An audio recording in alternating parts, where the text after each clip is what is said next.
Dans la première épître aux Thessaloniciens, chapitre 2, verset 19, nous avons vu que les âmes que nous gagnons au Seigneur deviennent pour nous une couronne de réjouissance. Dans la deuxième épître à Timothée, chapitre 4, verset 8, nous voyons que la couronne de réjouissance est donnée aussi à ceux qui ont aimé l'apparition du Seigneur Jésus-Christ, ceux qui l'attendent pour son second retour. Dans Jean 19, 2, les soldats mirent une couronne d'épines sur la tête de Jésus.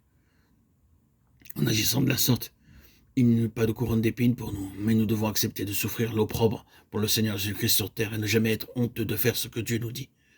Dans le livre de l'Apocalypse, chaque chose est récapitulée dans une couronne d'or. Les 24 anciens assis dans les cieux parlent de l'ordre parfait de Dieu accompli dans son sanctuaire. Ceux qui suivent fidèlement le plan de Dieu seront un jour assis avec lui sur son trône. Le sanctuaire était divisé par le voile en deux parties. Le sanctuaire intérieur nous parle de notre vocation céleste et le sanctuaire extérieur nous parle de notre vocation terrestre. Nous avons maintenant à dire un mot sur notre vocation terrestre.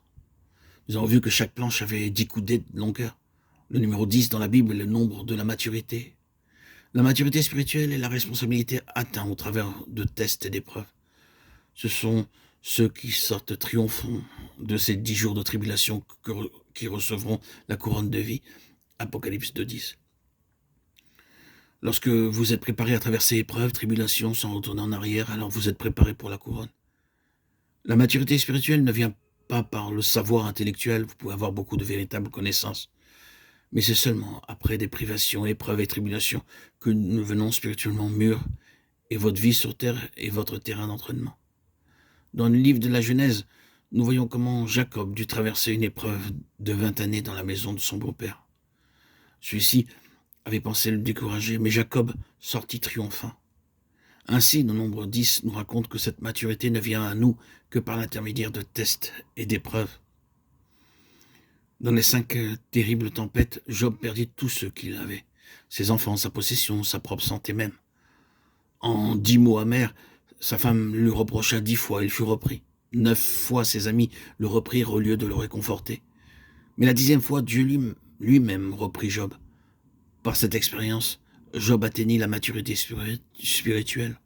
Dieu le bénit et lui accorda le double de ce qu'il avait auparavant. Ainsi, le nombre 10 est celui de l'épreuve terrestre pour parvenir à la responsabilité et à la maturité. Je peux maintenant vous prêcher sur la vie de victoire, vous donner chaque verset de la Bible sur ce sujet, mais je pourrais faillir moi-même devant Dieu et de bien des façons, cela peut être l'argent ou quelque chose d'autre. Alors Dieu doit m'arrêter. La théorie ne qualifie pas, mais l'expérience qualifie. Elle s'acquiert en sortant triomphalement des épreuves que Dieu nous envoie. C'est pourquoi Dieu apporte dans nos vies différentes difficultés et épreuves pour nous tester. Quelques-uns faillissent, d'autres triomphent. Dans Nombre, chapitre 14, versets 21 et 23, nous voyons des hommes auxquels furent données 10 chances, pourtant ils faillirent. De la même façon, chacun sera testé et éprouvé jusqu'à ce qu'il parvienne à la maturité et soit capable d'être responsable dans la maison de Dieu.